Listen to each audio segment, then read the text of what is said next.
En Estados Unidos la pena de muerte sigue activa. Entre los ejecutados hay un grupo de mexicanos cuyos casos nos hacen dudar de la credibilidad del sistema que los juzga. Crímenes graves, juicios que dejaron preguntas y, en muchos casos, omisiones legales que marcaron la diferencia entre la vida y la muerte.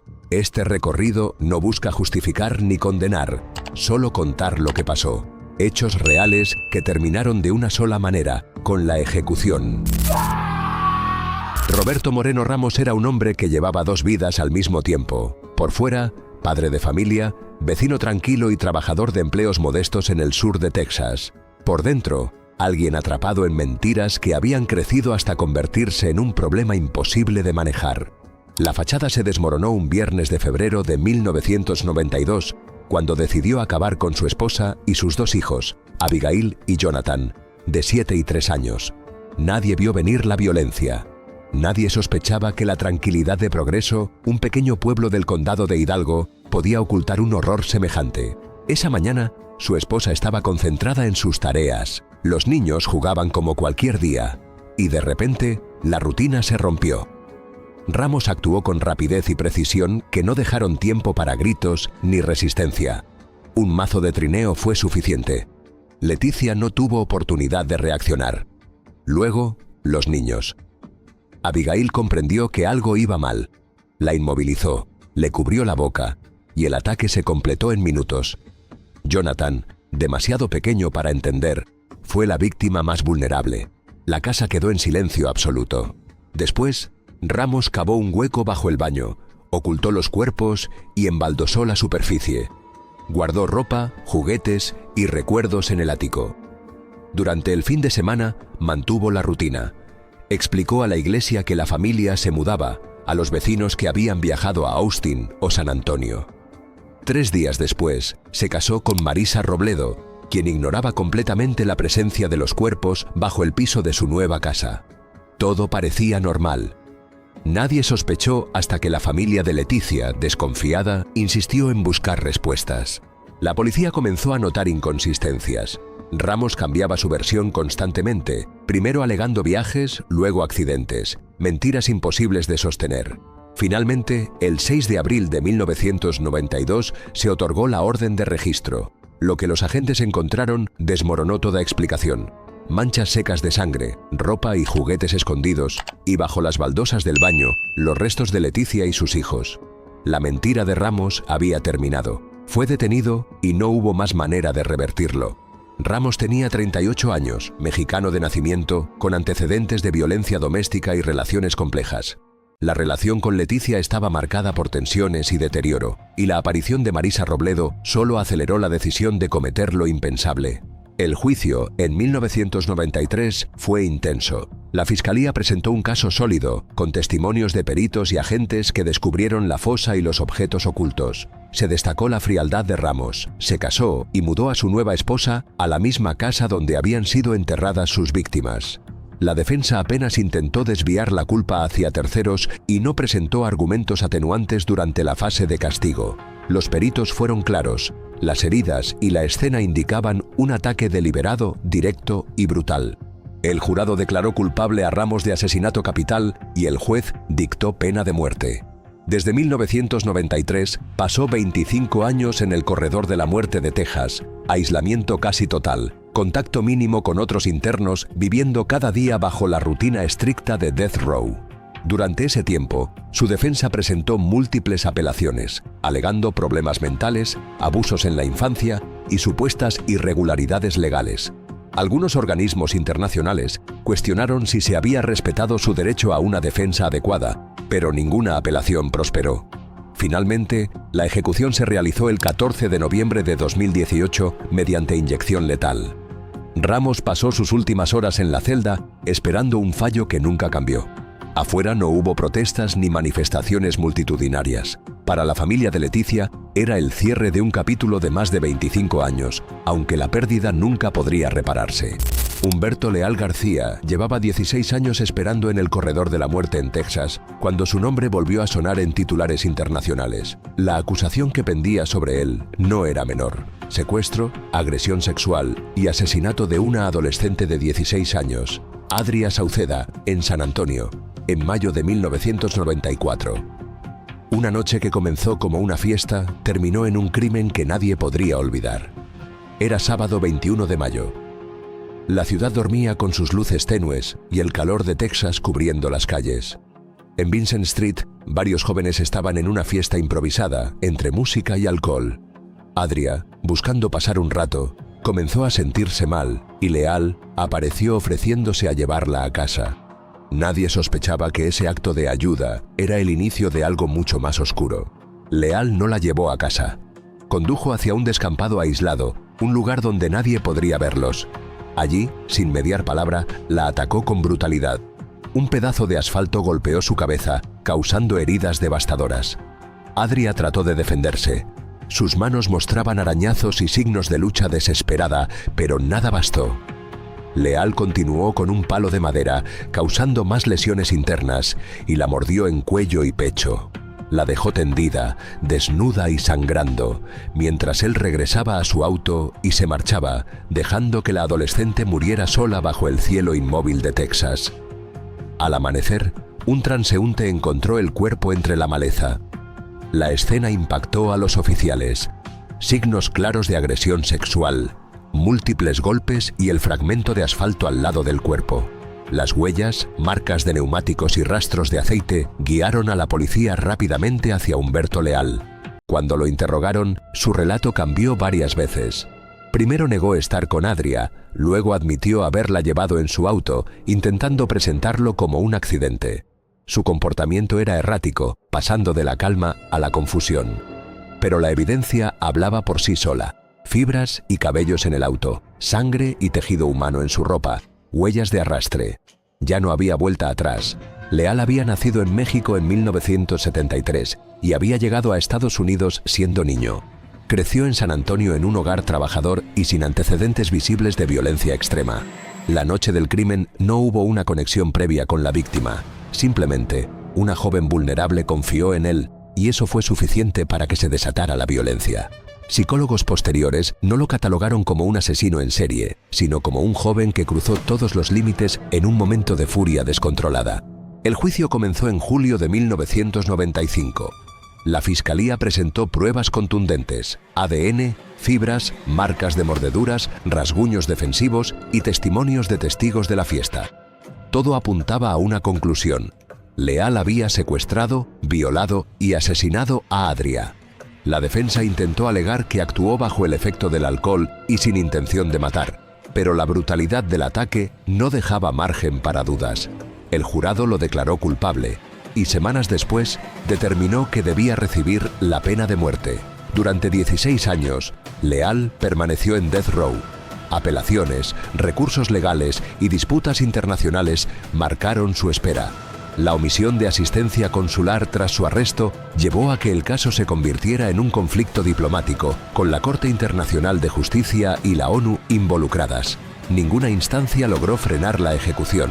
Finalmente, el 7 de julio de 2011, Humberto Leal García fue llevado a la unidad de Huntsville. Solo su hermana, un abogado y un sacerdote lo acompañaron. Pidió su última comida y antes de recibir la inyección letal, dijo: ¡Viva México! A las 6:35 p.m. fue declarado muerto. Jesús Ledesma Aguilar pasó casi 10 años en el corredor de la muerte antes de enfrentar la ejecución en Texas. Su caso no era uno más. Estaba vinculado a un doble homicidio que sacudió al sur del estado a mediados de los 90. Una familia dormía en su casa móvil, ajena a las decisiones de un hombre que había decidido que había llegado el momento de ajustar cuentas. Era sábado 10 de junio de 1995. La madrugada avanzaba lenta y silenciosa en Harlingen, Texas.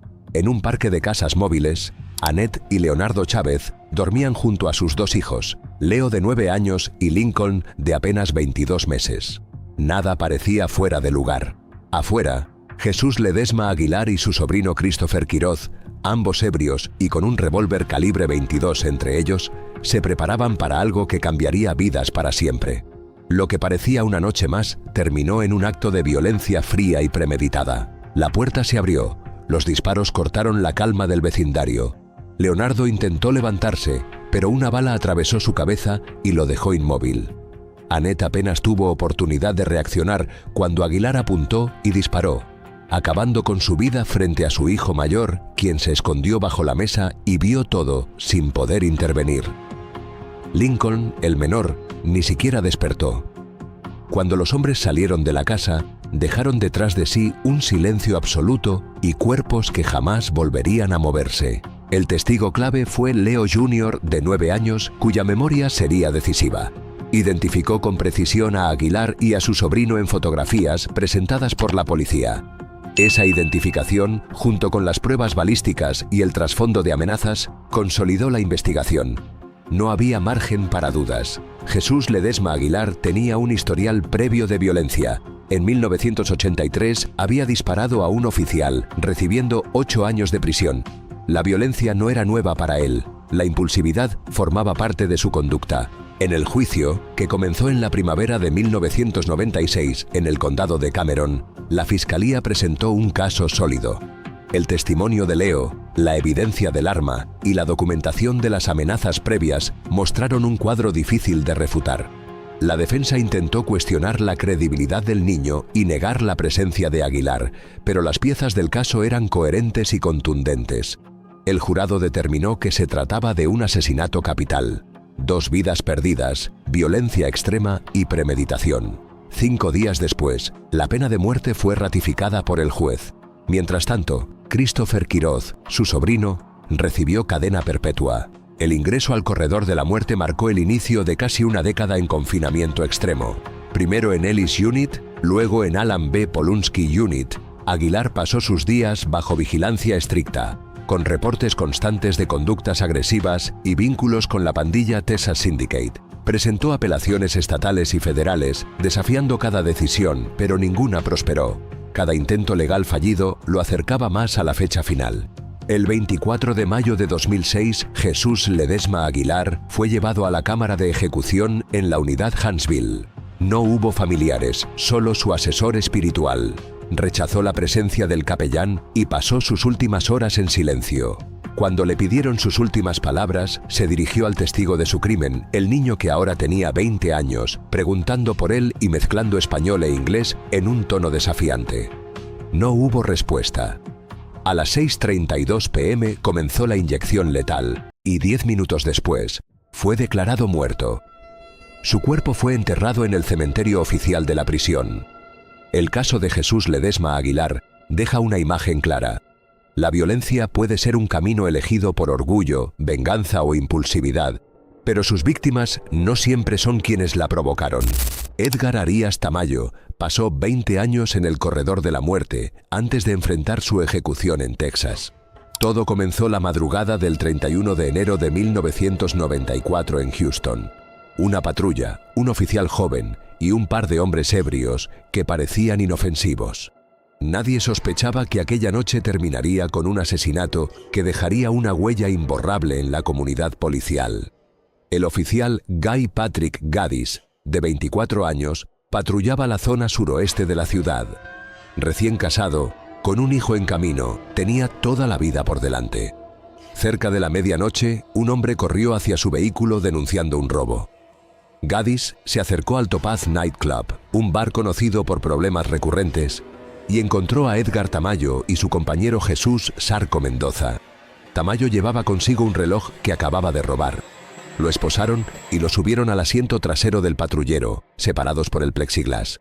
Gaddis se detuvo frente a una tienda para hacer una llamada. Lo que sucedió en esos minutos cambió todo. Tamayo, todavía esposado, sacó un arma calibre .380 que llevaba oculta y disparó 6 veces a través del plexiglas. 3 balas impactaron al oficial, 2 en la cabeza, 1 en el cuello. La patrulla perdió el control y chocó contra una casa.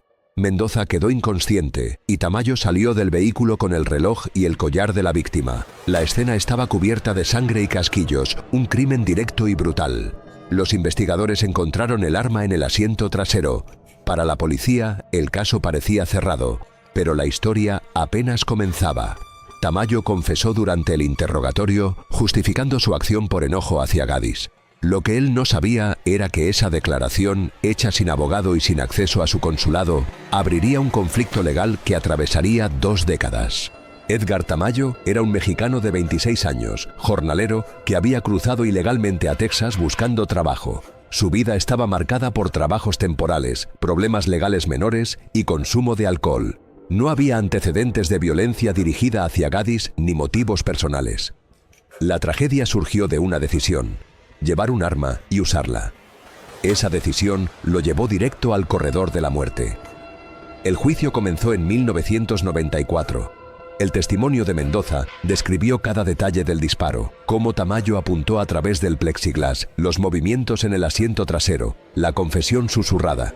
La fiscalía presentó las armas, las esposas y las joyas robadas. La defensa apenas intentó argumentar intoxicación. No se presentaron evaluaciones psicológicas, antecedentes de abuso ni discapacidad intelectual. El consulado mexicano fue notificado demasiado tarde para intervenir. El 27 de octubre de 1994, el jurado declaró a Tamayo culpable. Unos días después, se dictó la pena de muerte. Ingresó al sistema penitenciario de Texas en noviembre de 1994 y pasó 20 años bajo estricta vigilancia. Durante ese tiempo, los abogados de Tamayo agotaron cada recurso posible, argumentando que la falta de notificación consular había impedido construir una defensa completa. También presentaron evaluaciones que mostraban discapacidad intelectual leve y antecedentes de lesiones cerebrales, pero las cortes estadounidenses rechazaron estos planteos. En 2004, el caso fue revisado en el contexto del fallo Avena de la Corte Internacional de Justicia, que ordenaba revisar las condenas de 51 mexicanos, incluido Tamayo. Texas ignoró la orden. Finalmente, el 22 de enero de 2014, Tamayo fue llevado a la unidad Huntsville. La ejecución se retrasó varias horas mientras la Corte Suprema evaluaba apelaciones de último minuto. Todas fueron rechazadas. Durante sus últimas horas, habló con sus padres y sus hijas, pidió su última comida y luego ingresó a la cámara de ejecución sin ofrecer declaración final. A las 9:32 p.m., después de 17 minutos bajo la inyección letal, fue declarado muerto. Para la familia de Gaddis hubo cierre. Para Tamayo no hubo revisión de los derechos consulares que nunca le notificaron. La muerte de Guy Patrick Gaddis dejó preguntas sin respuesta. Un oficial joven asesinado por un hombre intoxicado, un crimen brutal que cruzó fronteras legales y puso a prueba la relación entre Estados Unidos y México. Ahora quiero leer tu veredicto. Déjame tu opinión en los comentarios, lee lo que dicen los demás y sigamos el debate con respeto. Si te interesan este tipo de historias contadas sin adornos, suscríbete al canal y activa la campana. Aquí seguiré contando casos reales, de esos que no se olvidan fácil.